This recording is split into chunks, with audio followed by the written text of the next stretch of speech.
Salut tout le monde, bienvenue dans Howdy Mavs, le podcast en français entièrement dédié aux Dallas Mavericks, un podcast que vous pouvez retrouver sur votre plateforme audio préférée. Et n'oubliez pas de nous suivre aussi sur les réseaux sociaux, Instagram, Facebook ou X. Laissez-nous un commentaire, une question ou un petit like, ça nous fait plaisir de débattre avec vous. Cette semaine, dites-nous ce que vous avez pensé des 3 premiers matchs des Mavs en pré-saison. Dites-nous quel joueur vous a agréablement surpris et peut-être quel joueur a été un petit peu en dessous des attentes. De toute façon, on va en parler aujourd'hui dans cette émission. Et pour ça, je suis accompagné de Quentin. Salut Quentin, toi tu es en pré-saison de sommeil, il me semble. Comment se passe ta préparation ? Eh ben écoute, ça va à peu près. Bon, bonjour tout le monde. La saison des Dallas Cowboys étant d'ores et déjà terminée, on peut se concentrer à fond sur les Mavs et vraiment très hâte que la vraie saison commence parce que je veux que le football américain, on n'en parle plus là, c'est atroce. Voilà, la pré-saison c'est cool, mais les choses sérieuses elles commencent le 24 octobre. Je pense qu'on a tous giga hâte. Mais bon, voilà, il fallait bien passer par cette pré-saison et on va en parler aujourd'hui. Et je suis accompagné de Nico. Alors toi Nico, tu étais en exploration ce week-end, tu as été espionner le premier adversaire des Mavs en saison régulière. Comment s'est passé ton week-end ? Écoute, c'était mon week-end d'anniversaire, donc de base ça se passe déjà très bien.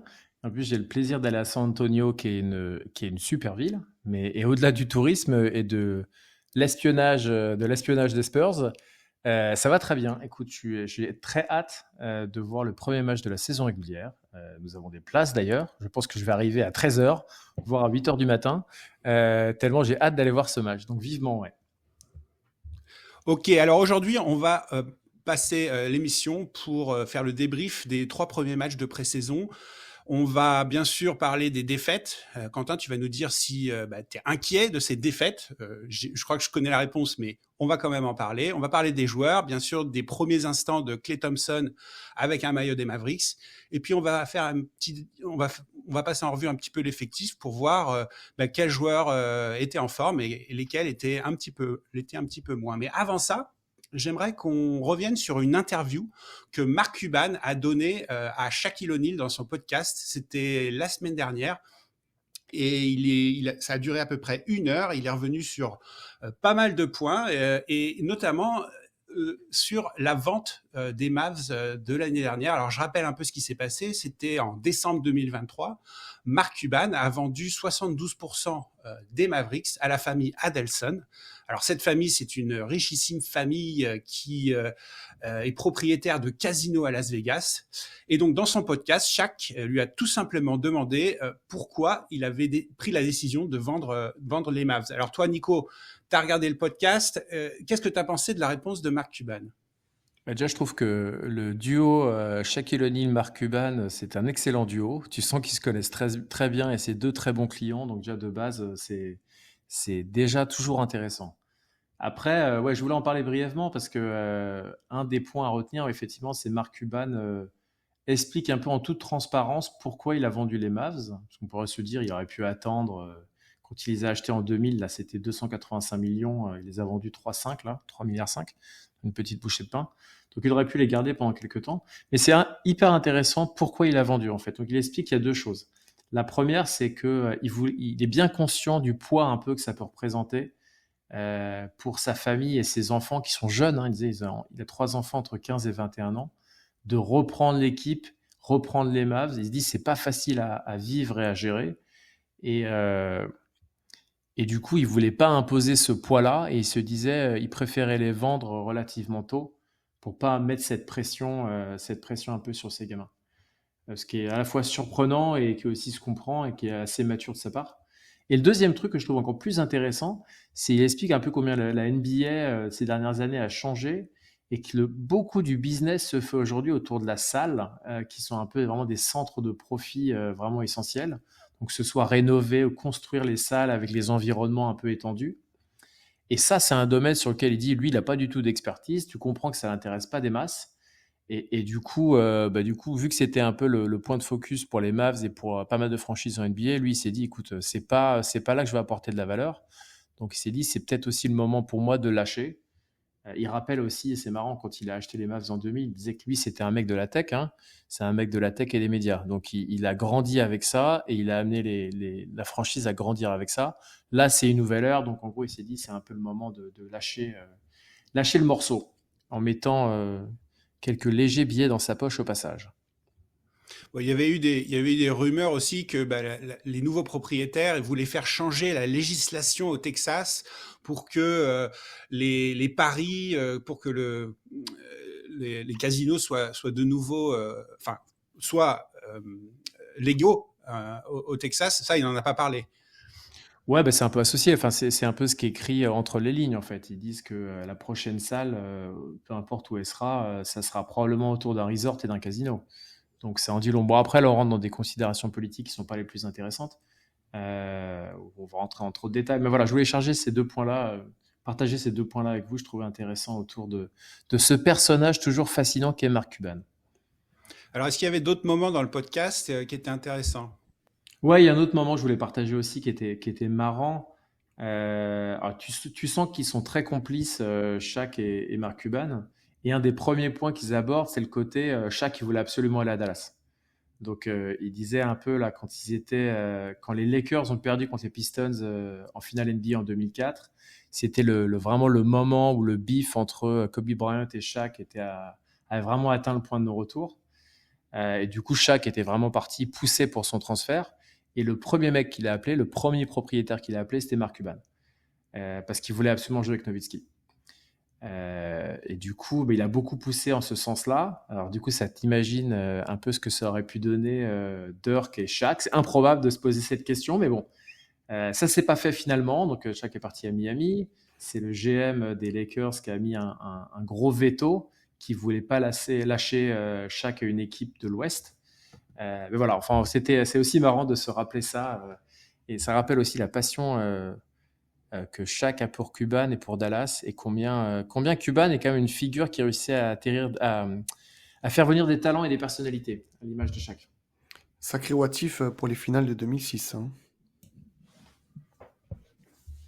Ouais, il me semble qu'ils en ont parlé d'ailleurs. Ouais. Ah bah, j'imagine.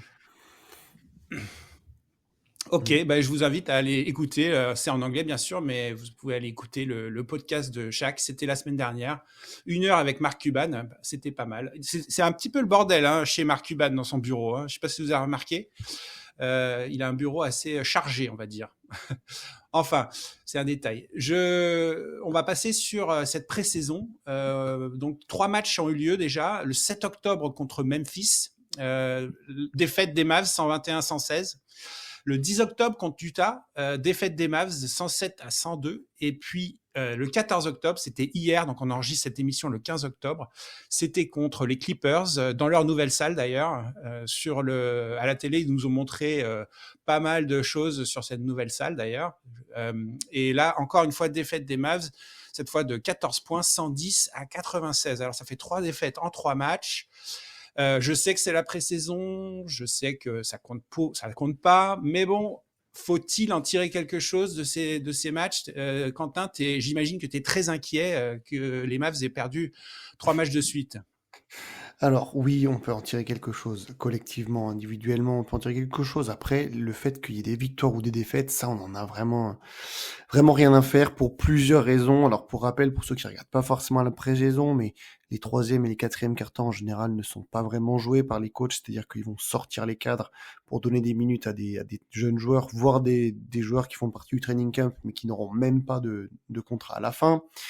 Et en plus, quand vous regardez les adversaires que nous avons affrontés, donc Memphis, Utah notamment, ce sont 2 équipes qui font jouer leurs cadres, du Ja Morant, du Desmond Bane, du Lauri Markkanen, tout ce genre de choses-là, et qui ont des minutes assez importantes, alors que de notre côté, Luka n'a pas joué de minutes, Kyrie a joué un seul match sur les 3.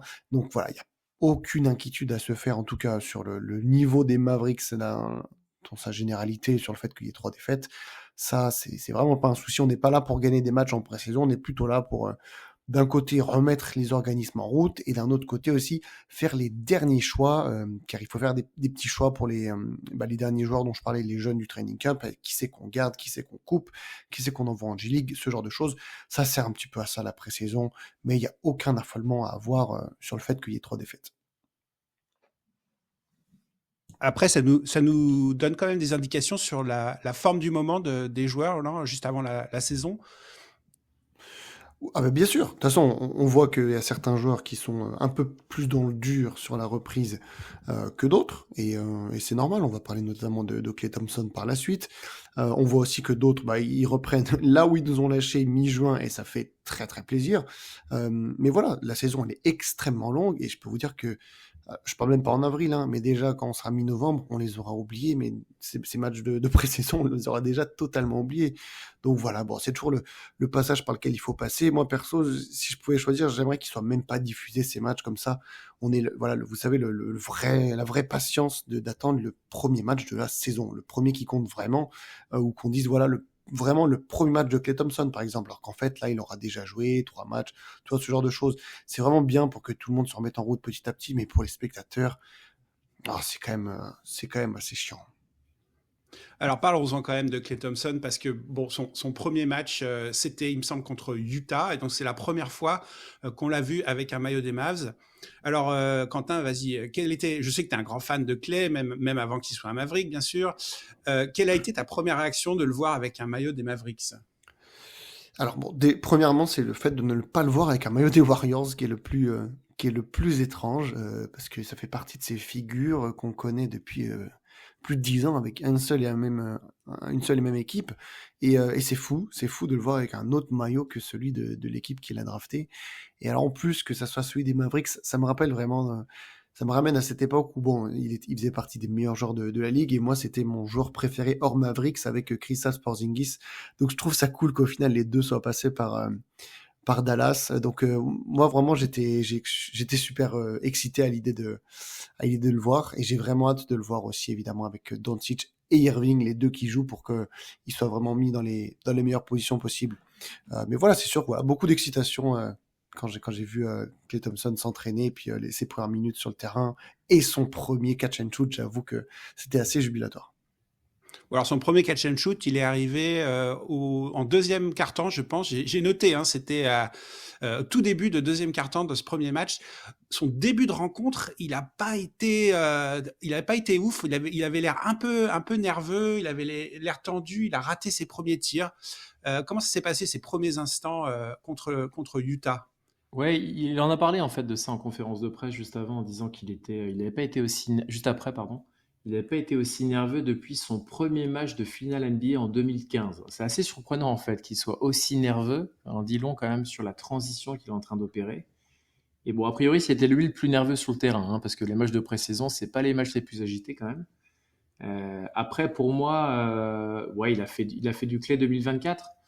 Il a fait de la sortie d'écran, du shoot longue distance. Il a essayé d'apporter de l'alternance.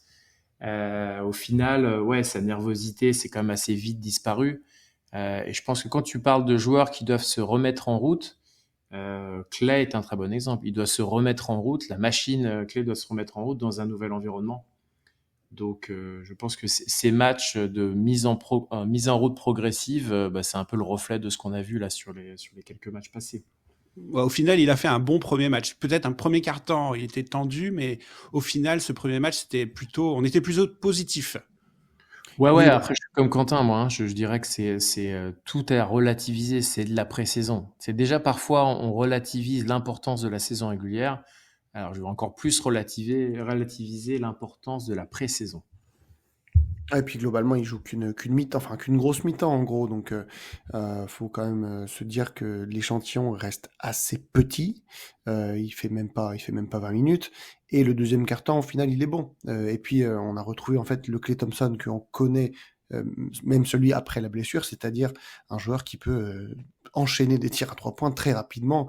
Même s'il a raté ses 2, 3 premiers tirs, après, il peut derrière enchaîner. Et enfin, je sais pas vous, mais moi vraiment ce deuxième quart-temps là, quand il enchaîne 3 tirs en quelques minutes, je me suis dit putain, mais ça va être incroyable cette saison. On va connaître des moments comme ça, mais il va nous faire des 5, 6 paniers dans le quart-temps. Enfin, je me suis un peu emballé, mais j'ai adoré ce moment-là.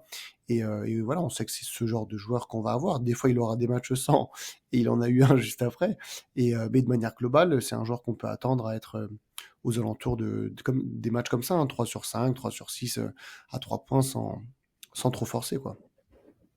Ok, donc du coup, les gars, vous n'êtes pas trop inquiets de sa performance. Donc c'était hier contre Los Angeles, 0 sur 9 au tir, 0 sur 6 à 3 points. Et je regarde, il a joué 21 minutes. Pas inquiet là, 0 points pour son match contre les Clippers? Moi, je suis pas inquiet du tout. C'est que de la pré-saison. La machine doit repartir. Il a un profil de shooter et là, il a encore fait un match très shooter extérieur. Donc, bah voilà, il y a des soirs où ça rentre, il y a des soirs où ça rentre pas. Ça va être comme ça, ça va être comme ça à chaque fois. Alors, on va Ouais. espérer qu'il y ait plus de soirs où ça rentre, évidemment. Mais moi, j'y accorde pas beaucoup d'importance, honnêtement. Et surtout qu'on est dans une configuration très très très différente quand une équipe doit défendre sur Doncic et ou Irving et quand une équipe ne doit défendre sur aucun des deux joueurs.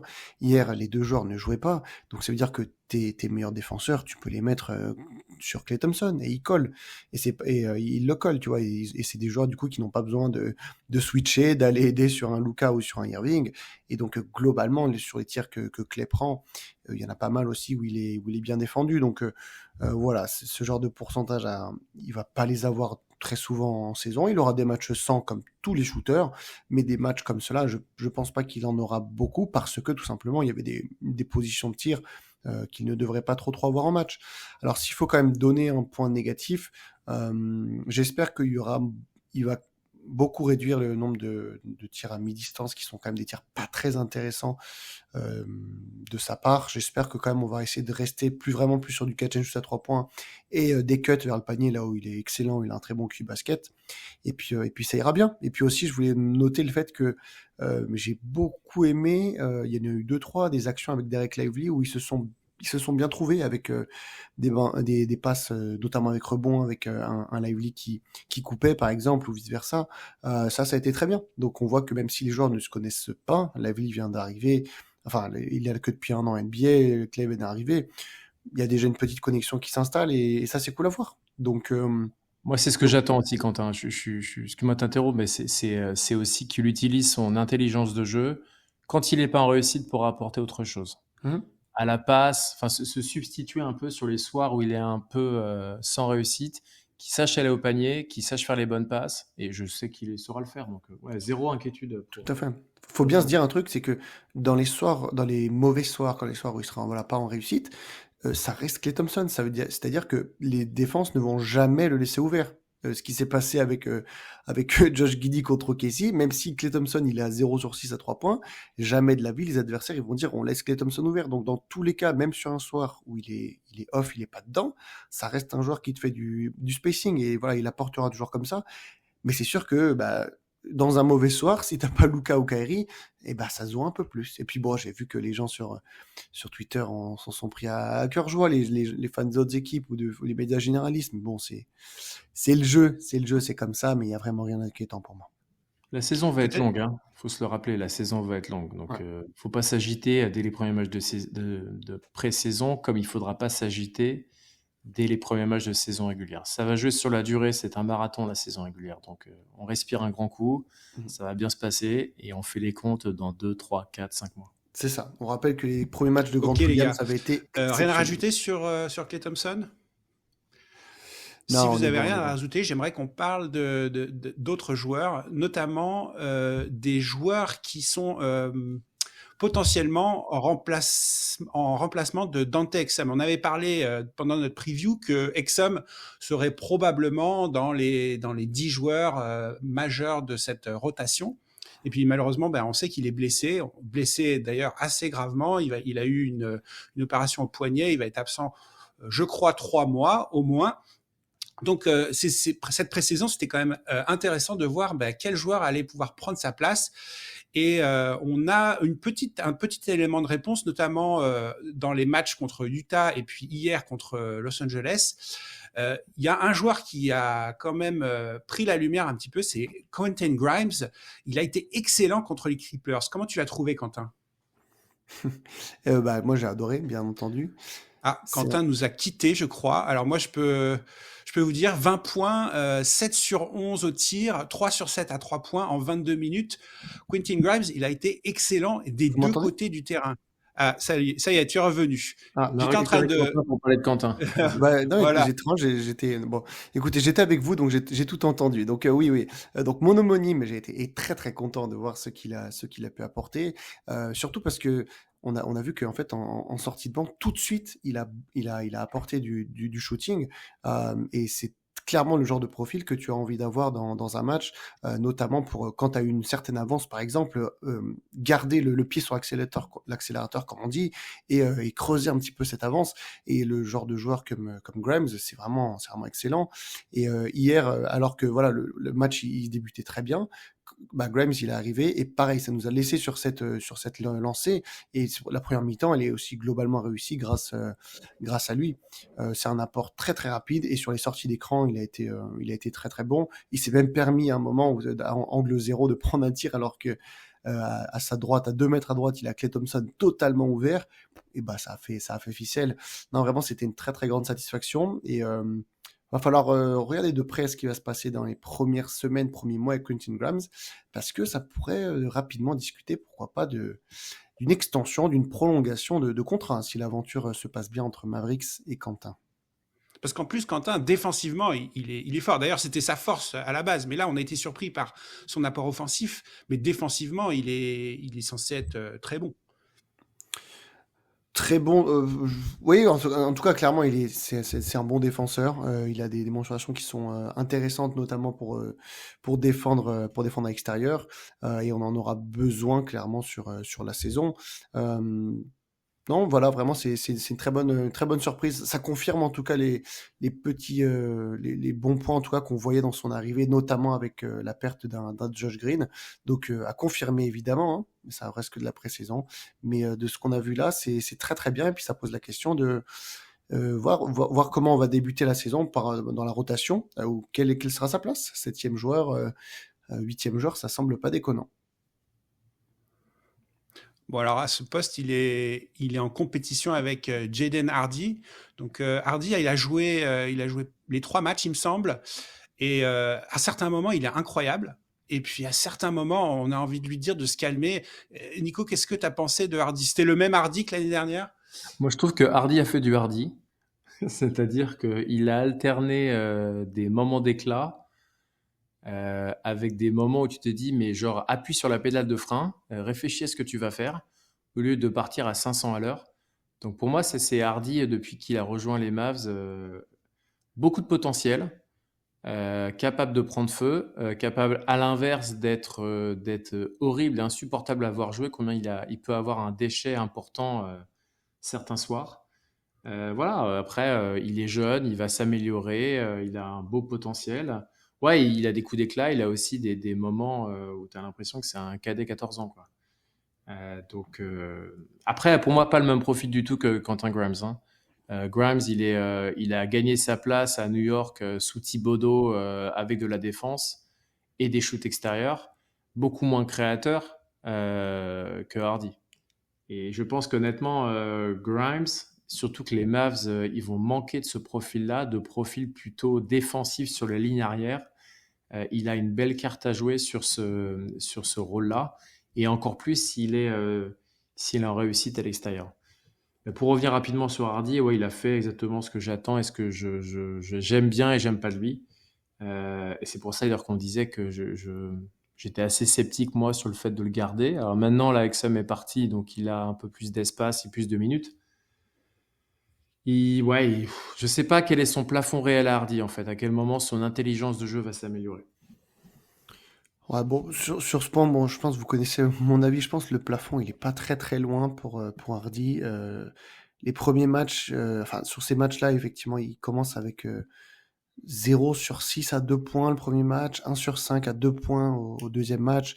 C'est des, c'est quand même des choses, je pense, qui sont assez symptomatiques de son jeu dans la précipitation qu'il peut avoir. Donc le Dan hier, hein, il est meilleur évidemment, mais de manière générale, c'est des choses qui, je pense, voilà, ne doivent pas arriver à ce niveau. Il est jeune, mais bon, il a pas non plus 19 ans. Donc, je crois qu'on avait parlé dans la preview. Moi, si à la trade deadline, il faut faire un package et mettre Hardy dedans en faisant croire que c'est un jeune à développer avec un gros potentiel, faisons-le, quoi. Je suis un peu dur, Bon, alors, peut-être. on enregistre de toute façon, hein. Et On en ouais. T'es reparlera. en terrain conquis, je pense, aujourd'hui, Quentin, tu vois. Ouais. Personne, tu parles pas de Maxi Kleber, là, il n'y aura pas un avis contraire. Hardy, je pense qu'on est assez tous convaincus sur le plafond relativement limité. Ouais. Bon, il y en a un qui m'a pas convaincu. Quentin, tu vas me donner ton avis, mais Dinwiddie ne m'a pas convaincu du tout. Qu'est-ce que tu en as pensé, toi, Quentin? Euh, ah ouais, vous me mettez on the spot parce que moi j'ai défendu son arrivée, mais attention, c'est une arrivée en tant que 15e joueur, donc faut savoir ce qu'on on récupérait, hein. Donc on était bien conscient qu'on avait un joueur qui est globalement finito et qui, je pense, sur certains matchs peut quand même nous apporter, mais de manière globale, voilà, il faut pas s'attendre à grand chose. Là, il a bien confirmé que le frérot, globalement, il est finito, hein. Donc, on a eu vraiment du mal sur ses premiers matchs à avoir un joueur qui apporte. Il y a eu des tirs vraiment affreux, des airballs, vraiment, c'était moche. Si bien que voilà, il tenait hier un peu la chandelle avec Klay Thompson pour les joueurs qui on prenait vraiment pas plaisir à les voir. Donc bon, écoutez, on verra comment se passe le début de saison. S'il faut qu'au final il soit bench et qu'il joue pas les matchs, enfin il soit pas dans la rotation. Euh, Ainsi soit-il. C'est sûr que ce début de saison n'est vraiment pas rassurant de ce qu'on voit.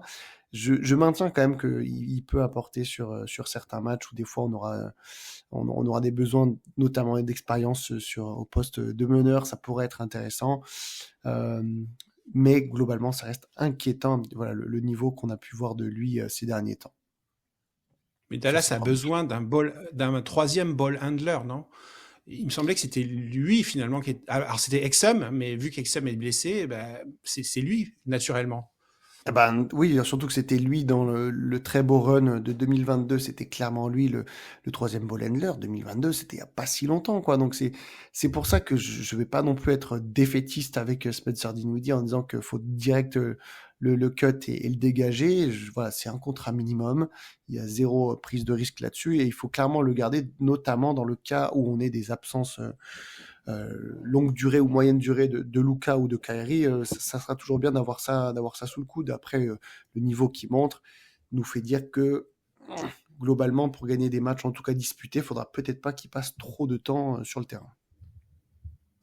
Bon, les bonnes nouvelles de ces matchs de pré-saison, c'est quand même le reste des cadres. Alors, on n'a pas vu Doncic, mais on a vu nos deux pivots, Lively et Gafford. Et là, pour le coup, je les ai trouvés en forme, comme on les avait laissés la saison dernière. Ils sont toujours dominants. C'est vraiment un régal de les voir jouer, à la fois contre Utah et hier contre Los Angeles. Je les ai trouvés excellents. Quentin, qu'est-ce que tu en as pensé? Ouais, bah, je vais commencer par Lively qui du coup a joué de manière très sérieuse ces matchs, c'est-à-dire il s'est appliqué, il joue à fond. On pourrait se dire ouais c'est de la pré-saison, on va pas le jouer à fond. Lui, il reste quand même un peu dans l'état d'esprit. Je suis un sophomore, j'ai encore tout à prouver. Et sur ces matchs, je l'ai vraiment trouvé impliqué. Il a été juste dans ses tirs, hein, il a des bons pourcentages, notamment enfin, dans le premier match où il nous fait un classique à 100%, 5 sur 5 au tir. Il y a eu aussi quelques passes décisives intéressantes que j'ai beaucoup aimé.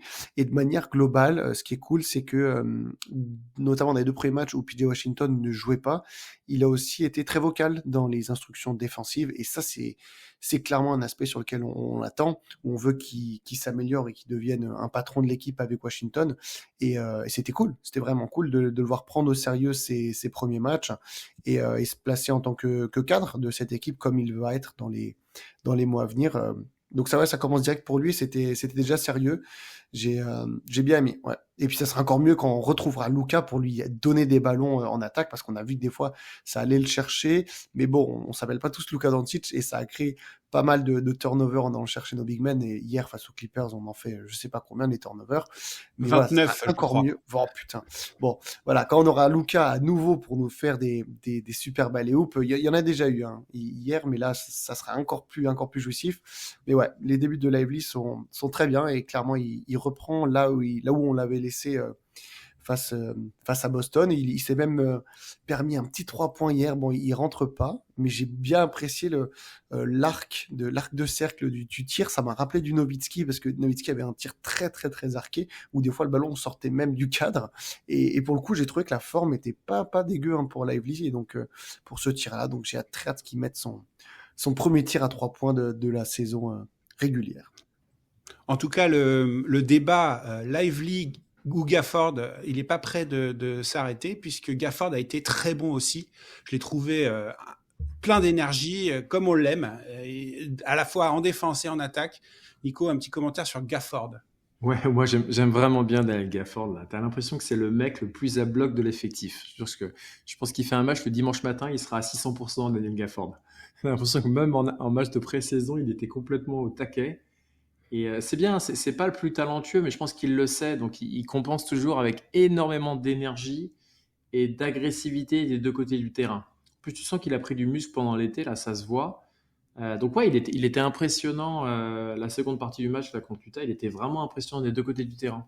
Il a déclaré aussi, je trouvais ça marrant, il disait qu'il visait un double-double à chaque match. Alors, ça va être difficile d'aller chercher, mais ça en dit long sur son intention d'être le pivot à la fois scoreur près du cercle, mais aussi une force dominante en défense et au rebond. Et on en a besoin. Mais vraiment, quel plaisir de retrouver son agressivité dans le bon sens du terme, hein. On a besoin de gars comme ça qui sont constamment à bloc. Ah bah clairement, lui, il rentre en jeu, ça commence direct, il va hurler, il a envoyé 3 contres sur les 2 dernières rencontres à chaque fois, et puis des sacrées crêpes. Non, ça c'était vraiment super bien. Et pour revenir sur ce que tu dis, Nico, en fait, effectivement, le double-double d'O'Brien va être compliqué, mais il va être compliqué parce que le temps de jeu va être limité, parce qu'on a le luxe d'avoir Lively et Gafford, qu'on ne peut pas les faire jouer les deux en même temps, ce qui est logique, et donc que les deux jouent en gros une vingtaine de minutes, comme ça, sur leurs minutes, ils peuvent se donner à fond.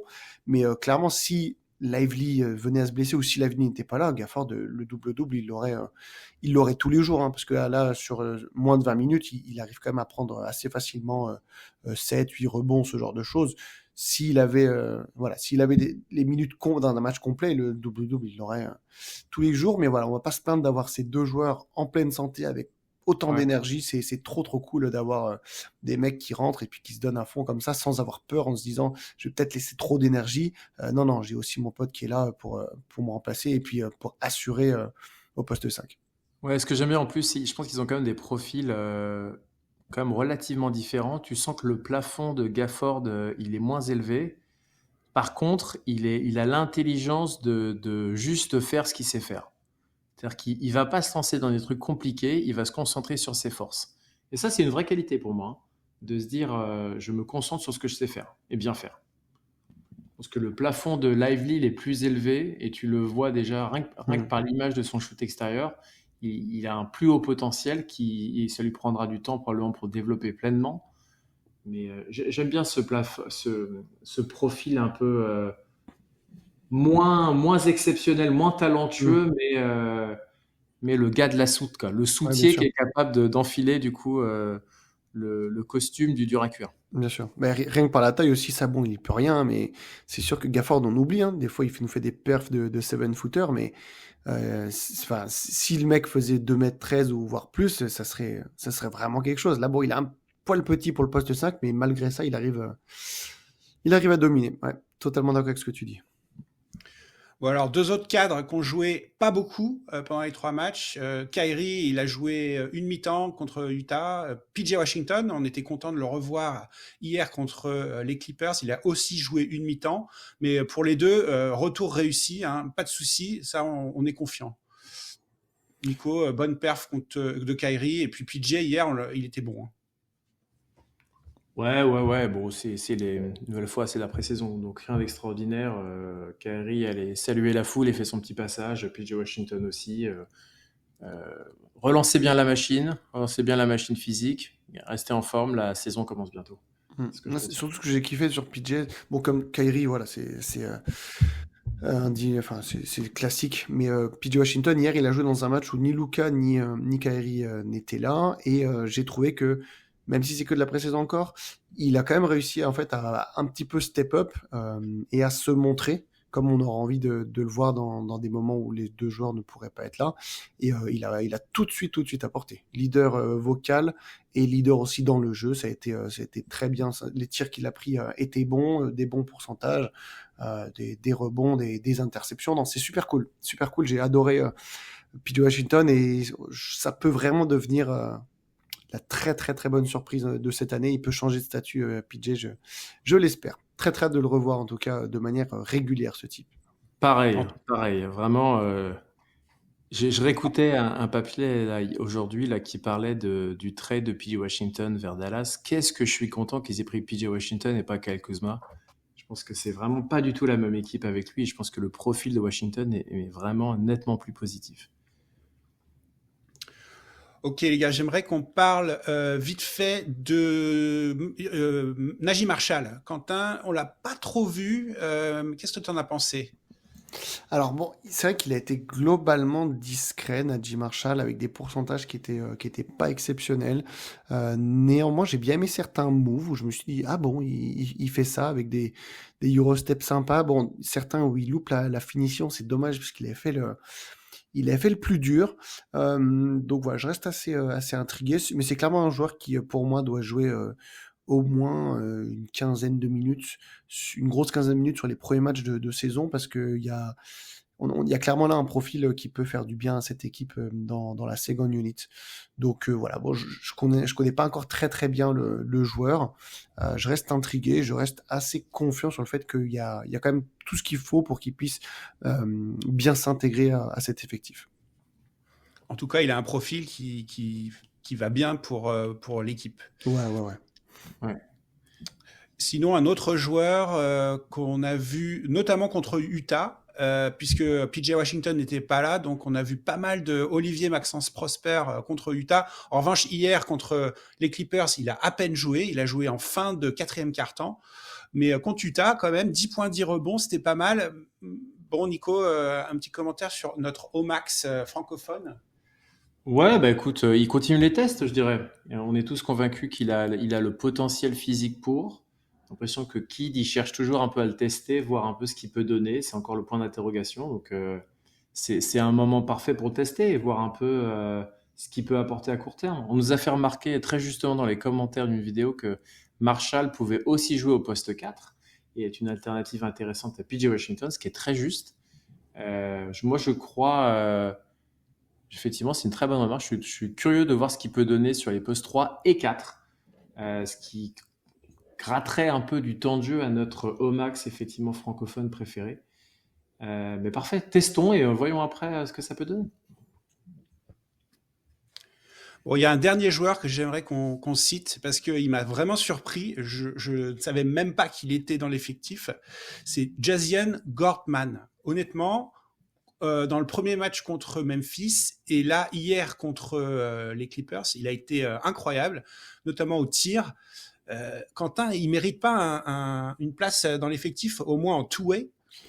Ah bah clairement c'est la question, et si je dis pas de bêtises, alors ça a vérifié, mais il me semble que la date limite c'est demain, je crois, pour que en fait les équipes elles finalisent leur roster, donc c'est-à-dire 15 joueurs plus 3 two-way contracts, donc c'est-à-dire officiellement aussi renvoyer les mecs qui enfin du training camp qui ne font pas le cut. Il y a un choix à faire. Clairement, parce que de ce qu'on voit là, ça donne quand même envie de lui laisser sa chance en tant que two-way contract. J'ai vu des gens qui disaient qu'on n'aurait pas dû re-signer Lawson et garder Gortman. Je ne suis pas d'accord parce que ce sont des profils qui sont différents. Si on a une énorme malchance au niveau des blessures, ça sera intéressant d'avoir un Lawson. Par contre, je pose la question, est-ce que la place de Brandon Williams en two-way contract ne serait pas intéressante à donner à Gortman? On est sur deux profils de petits joueurs de meneurs, et de ce que j'ai vu, Gortman est bien plus intéressant que Brandon Williams, et j'avoue que ne pas être contre l'idée de lui donner un two-way contract pour lui laisser sa chance. Hier, ce qu'on a vu, et puis Memphis, bon, je l'ai plus vu en replay, mais de ce que j'ai vu hier, c'était quand même très très fluide. Il a l'air globalement trop petit pour impacter vraiment NBA, mais bon, Yogi Ferrell a eu une belle histoire avec nous, donc je me dis pourquoi pas franchement d'essayer de le développer, et j'ai hâte de voir ce qu'ils vont faire. Ça m'étonnerait pas qu'ils choisissent au final de le prendre lui en dernier two-way contract et de remercier Brandon Williams. Ouais. En tout cas, il y a un Ouais, hier, message. Hmm. C'était juste un truc qui est clair, excuse-moi Bernard, mais c'est on lui donne une chance, il n'y a pas de problème, il a saisi. Il a bien Ah compris ouais. le message. Et ça, je kiffe, quoi. Ça vraiment, c'est C'est un clair. truc, on te donne une chance, t'as pas beaucoup de temps, et ben t'es là et tu vas montrer que t'es là. Et il a pris ce match comme c'est le moment pour moi de prouver que je mérite ce contrat. Et je vais saisir cette opportunité. Et ce qui est assez fou, c'est que je vois qu'au final, il finit avec 0 assist, mais je ne l'ai pas trouvé égoïste dans son jeu. Des fois, ça se comprend parce que ces mecs-là, ils jouent leur vie. D'un côté, t'as Kyrie Irving qui fait juste un échauffement pour que sa saison elle reprenne, et de l'autre côté, t'as un mec qui joue un contrat qui va littéralement changer sa vie, quoi, en termes d'argent. Et souvent, ces joueurs peuvent avoir tendance à vouloir trop se montrer. Et j'ai trouvé qu'il s'est montré, mais de manière intelligente. Il a aussi cherché à faire les bonnes passes ou quoi, qui n'ont pas forcément terminé en passe D, mais c'était intéressant. Il n'a pas cherché à forcer comme certains autres joueurs des Dallas Mavericks peuvent faire, comme Monsieur Jaden Hardy. Donc non, c'était vraiment cool. J'espère qu'il aura un petit trade contract à la clé pour lui. Sinon, juste mini parenthèse, les Mavs peuvent tout à fait le couper pour ensuite le garder et le signer chez les Texas Legends, mais du coup sans qu'il ait un two-way contract. On peut le garder dans notre équipe de G-League pour pourquoi pas plus tard lui filer un contrat two-way. C'est pas impossible. Voilà. Ok. Donc il reste un dernier match, c'est le 17 octobre contre Milwaukee. Bon, qu'est-ce qu'on peut attendre de ce dernier match? Peut-être au moins avoir le 5 majeur jouer au moins une mi-temps ensemble. Oui, normalement, le dernier match de pré-saison, il sert aussi à ça, c'est-à-dire tu commences avec un vrai 5 majeur, là, qui nous a fait des 5 majeurs un peu farfelus. Là, le prochain match, on espère avoir tout le monde. Luka devrait pouvoir jouer, on va garder du conditionnel, mais le dernier entraînement était très très bon au niveau physique. Donc on devrait pouvoir avoir les 5 joueurs disponibles. Et puis voilà, tu joues une mi-temps avec, peut-être un petit bout du troisième quart-temps. Et puis après, voilà, on finit tranquille en faisant jouer les jeunes. Et puis on se concentre vraiment sur le 24 octobre. Je pense qu'il n'y aura pas grand-chose à débriefer de ce dernier match de pré-saison. S'il y a vraiment un truc à regarder, c'est le premier quart-temps où en fait on devrait vraiment avoir les cadres qui jouent vraiment et aussi ça va être intéressant de voir qui c'est que Kidd va faire rentrer dans ses premières rotations parce que c'est censé refléter voilà, ce qu'on devrait avoir sur les premiers matchs de saison régulière. Ok les gars, je crois qu'on a fait le tour là de cette pré-saison, les 3 premiers matchs. On attend le dernier le 17 octobre et puis le 24 octobre, ça c'est le premier match contre les Spurs. Nico, je te donne rendez-vous à l'AAC. Je sais plus quelle place on a, mais ça va être cool. On ira en avance. Ouais, les auditeurs, vous donne rendez-vous devant notre canapé, dans notre lit, pour regarder ça à 1h30 du matin, mais on est ensemble. Et vous pouvez suivre de près notre compte Instagram parce qu'on sera généreux en story pour vous faire partager un peu la soirée du début à la fin des Mavs contre les Spurs. Donc regardez ça. On va essayer de vous partager un peu l'intimité de la vie dans le American Airlines Center, des joies du parking jusqu'à la fin du match. Voilà, c'est ça. Donc d'ici là, dites-nous en commentaire sur Instagram ce que vous avez pensé de cette pré-saison et on se retrouve après la semaine prochaine, j'espère, après un beau match contre les Spurs. Merci les gars, merci pour ce débrief. Merci à vous. Une petite requête spéciale pour toi qui nous écoutes là. En plus des commentaires, on est toujours preneur des petites étoiles sur les Apple Podcasts, Spotify & Co. et commentaires. Ça nous aide beaucoup, donc n'hésitez pas à y aller de vos étoiles, de vos commentaires sympas aussi sur les podcasts. Ça nous aide dans les référencements, ça nous fait plaisir, donc soyez généreux avec ça, s'il vous plaît. Ok, merci les gars, à bientôt. Je crois que j'ai plombé l'ambiance. Allez, salut. Allez, salut.